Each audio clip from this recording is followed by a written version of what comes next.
அனைவருக்கும் வணக்கம். இது கதைக்கான நேரம். என் வாழ்க்கையின் அங்கம் நீயே.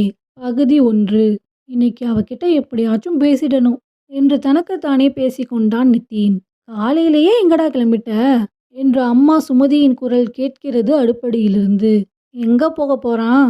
கழுத கெட்டா குட்டிச்சவரு எனும் அப்பா ரவியின் பதில் நிதினுக்கு எரிச்சல் ஊட்டியது.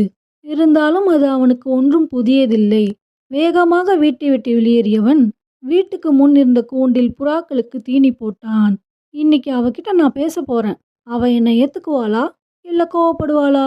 முதல்ல அவ என்கிட்ட பேசுவாளா என்று புறாக்களிடம் தன் மன சந்தேகங்களை பற்றி புலம்பிக் கொண்டிருந்தான். புறாக்களுக்கு தெரியும் அவன் அவளை எவ்வளவு நேசிக்கிறான் என்று. நீ போய் அவளிடம் பேசு, நீ போய் அவளிடம் பேசு என்று சொல்வது போல் அவை சப்தமிட்டன. மிதிவண்டியை முடுக்கிக் கொண்டு தெருமுனைக்கு வந்தான். தோழிகள் படைசூழ அந்த பேரழகி வலம் வந்தாள். பா, என்ன அழகுடா என வியந்து நின்றான் நிதின். அப்பொழுது ஒரு தெருநாய் வந்து அவனை மின்கம்பம் என்று நினைத்து சிறுநீர் கழித்து விட்டு சென்றது. அது கூட தெரியாமல் அவள் அழகில் வியந்து நின்றான் நிதின். காகம் ஒன்று வந்து அவனை சிலை என்று நினைத்து தலையில் எச்சமிட்டு சென்றது. அதை கண்டு அவள் சிரித்தாள். ஹே நித்யா, அவனை பாத்தியாடி? சரியான மாக்கானா இருப்பான் போல. உன்னை பார்த்து அசடு வழியுது அவனுக்கு என்ற தோழி ஒருத்தியின் கலாய்ப்பில் அவள் மேலும் சிரித்தாள். தன்னைத்தான் கேலி செய்கிறார்கள் என்பதை அறிந்த நிதினுக்கு ஒரே சங்கடமாகி விட்டது. உலகில் நாட்டுக்காக படையெடுத்த மன்னர்களுக்கு மத்தியில் இந்த நிதின் அந்த அழகிய வஞ்சியின் அன்புக்காக அதிகமாக படையெடுத்தவன், படையெடுக்கிறவன் என்றே வரலாற்றில் பொறிக்க வேண்டும். உண்மையில் அவளுக்கு அவனை யாரென்றே தெரியாது. அடிக்கடி அவளை பார்க்க செல்வான், அவளிடம் பேச வேண்டுமென. அவனுடைய படையெடுப்பு ஒவ்வொரு முறையும் தோல்வியடைந்துவிடும். இருப்பினும் தளராது படையெடுப்பான். நித்யாவின் கண்களுக்கு அவன் மட்டும் அகப்படவில்லை. காரணம், அவள் வேறு ஒருவனை விரும்பினாள். அவன் பெயர் சிவா. பெரிய பணக்கார குடும்பத்தை சேர்ந்தவன். நிதம் ஒரு காரில் வலம் வருவான். நித்யாவும் பணக்கார குடும்பத்தை சேர்ந்தவள். நினைத்ததையெல்லாம் வாங்கிக் கொள்வாள். இது நிதினுக்கு ஒரு நாள் தெரிந்தது. சிவாவும் நித்யாவும் ஒன்றாக ஊர் சுற்றும் போது கண்டான். ஆனாலும் அவளை அவனால் வெறுக்க முடியவில்லை. அவளை தூரத்திலிருந்து பார்ப்பதையே வழக்கமாக்கி கொண்டான். இப்படியே நாட்கள் நகர்கையில் ஒரு நாள் சிவா வேறு பெண்ணோடு ஊர் சுற்றுவதை கண்டான். பார்க்க சகிக்க முடியாத அளவிற்கு பொது இடங்களில் அவர்கள் நடந்து கொண்ட முறை அமைந்திருந்தது. அதை நித்யாவிடம் சொல்ல நினைத்தான். அவளை தேடி போனான். ஆனாலும் அவனால் சொல்ல முடியவில்லை. ஆதலால் ஒரு கடிதத்தில் எழுதி அவளுடைய கைப்பையில் போட்டான், அவளுக்கு தெரியாமல். வீட்டிற்கு சென்றவள் அதை எடுத்து படித்தாள். ஆனால் நம்பவில்லை. ஒரு நாள் நித்யாவே நேரில் சிவா இன்னொரு பெண்ணுடன் இருப்பதை கண்டாள். அதன் பிறகு அவளால் நம்பாமல் இருக்க முடியவில்லை. டே சிவா, நீ என்னை உண்மையாக காதலிக்கலையா என சிவாவிடம் போய் கேட்டாள். நான் இப்படிதான், உனக்காகலாம் என்னைய மாற்றிக்க முடியாது. நீ இதெல்லாம் அட்ஜஸ்ட் பண்ணிட்டு இருக்கிறதுனா இரு, இல்லைனா நாம் பிரேக்கப் பண்ணிக்கலாம் என்று சிவா கூறிவிட்டு அந்த இடத்தை விட்டு சென்று விட்டான்.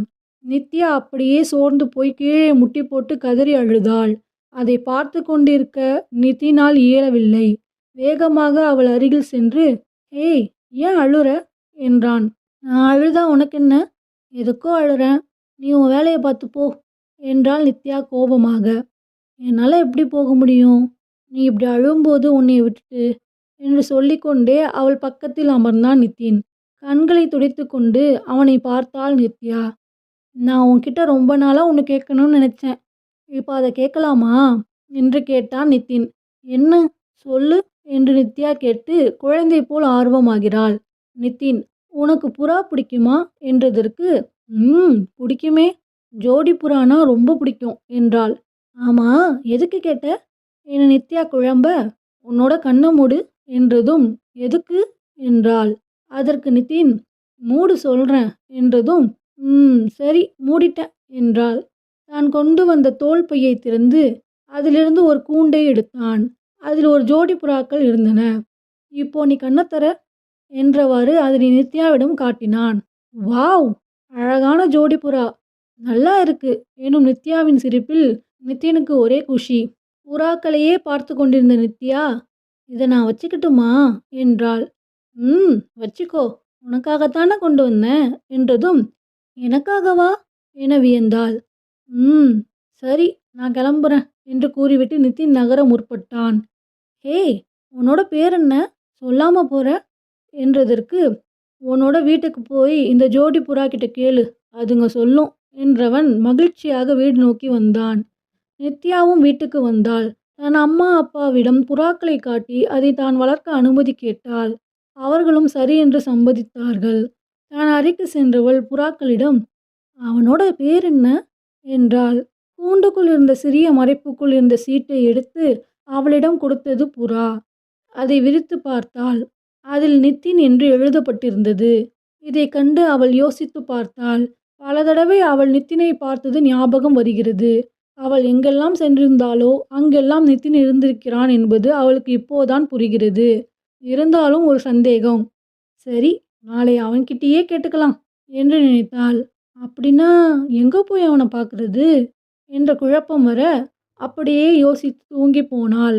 மறுநாள் விடிந்ததும், நித்யா, விடிஞ்சிருச்சு, எழுந்துருமா என்றவாறே படுக்கையறைக்கு வந்தாள் நித்யாவின் அம்மா லலிதா. அங்கே படுக்கையில் நித்யா இல்லை. அவள் எங்கே சென்றாள் என்பதை அடுத்த பகுதியில் அறிவோம். தொடரும். இந்த சிறுகதை வீடியோ பிடிச்சிருந்தா மறக்காம லைக் அண்ட் சப்ஸ்கிரைப் பண்ணுங்க. உங்களுக்கு தெரிஞ்சவங்களுக்கும் இந்த வீடியோவை மறக்காம ஷேர் பண்ணுங்க. உங்க கருத்துக்களை கமெண்ட் பண்ணுங்க.